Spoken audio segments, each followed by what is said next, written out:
कहानी 12 अंडे। अरुण अपनी पत्नी प्रतिमा के साथ एक छोटे से शहर राजनगर में रहता था। अरुण के 2 बेटे हैं।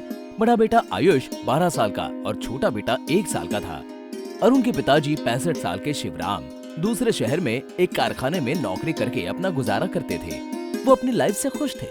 शिवराम ने अपने बेटे अरुण को काफी परेशानियों से पाल पोस कर कठोर परिश्रम से अच्छी शिक्षा देकर बड़ा किया था, जिसकी वजह से अरुण एक ऑफिस में अच्छी पोस्ट पर था। अरुण का मासिक वेतन भी बहुत अच्छा था। सब कुछ ठीक चल रहा था कि एक दिन अचानक प्रतिमा ने अरुण से कहा, सुनो जी, बहुत दिनों से मेरे मन में एक बात है, वो मैं आपसे कहना चाहती हूँ। कहो, क्या बात है? आपके पिताजी अब इस उम्र में हमारे रहते हुए नौकरी करें, ये मुझे अच्छा नहीं लगता। तो तुम क्या चाहती हो? मैं चाहती हूँ कि पिताजी को हम अपने पास बुला लेते हैं। इस उम्र में उनको आराम मिलना चाहिए और बच्चों को दादाजी का साथ मिलने से दादाजी और बच्चों का मन भी लगा रहेगा। तुमने तो मेरे मन की बात कह डाली। तुम कितना अच्छा सोचती हो पिताजी के लिए। ये तो मेरा धर्म है जी। सच में तुम बहुत ही अच्छी हो प्रतिमा। मैं कल ही पिताजी के पास जाकर उनको अपने साथ यहाँ ले आऊंगा। अच्छा, अब मैं ऑफिस जाता हूँ, देर हो रही है।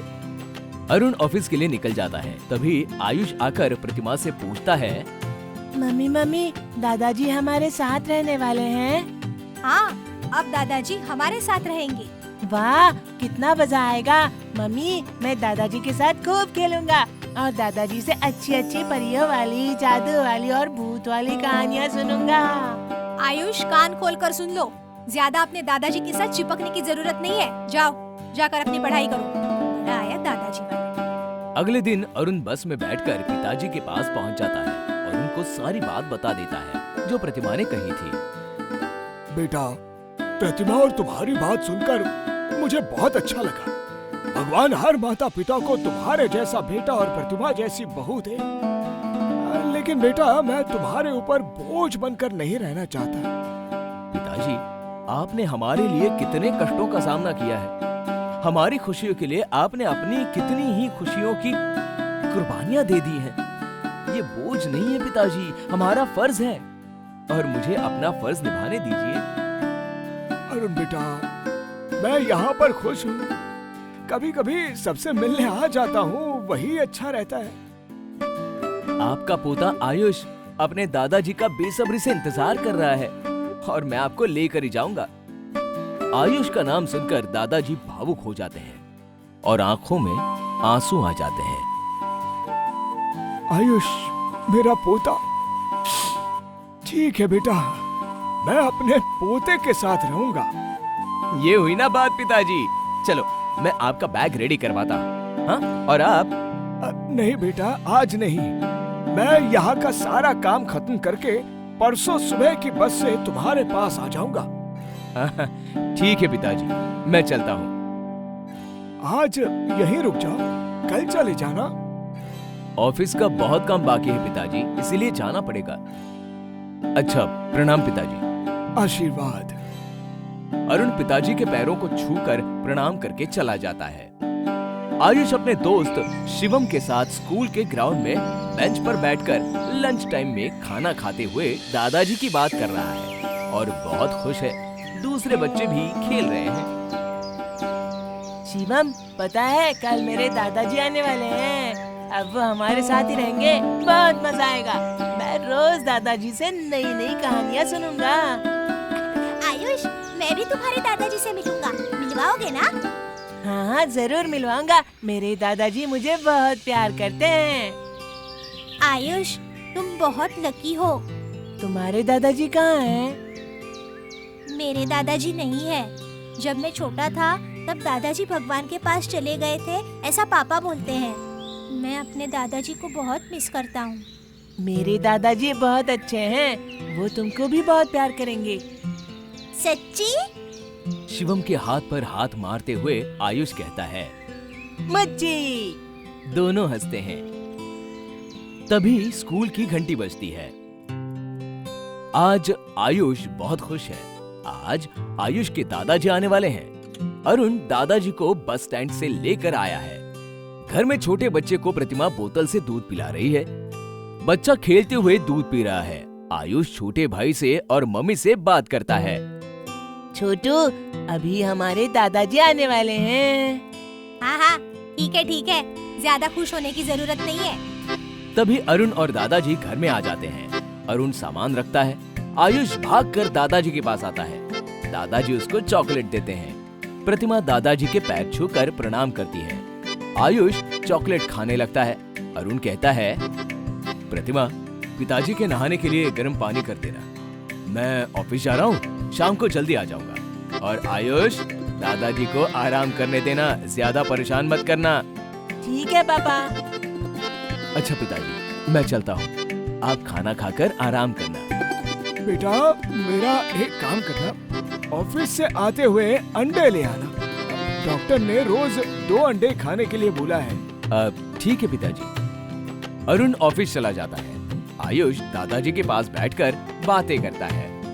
दादाजी, आप मुझे जादू वाली और परियों की कहानी सुनाओगे ना?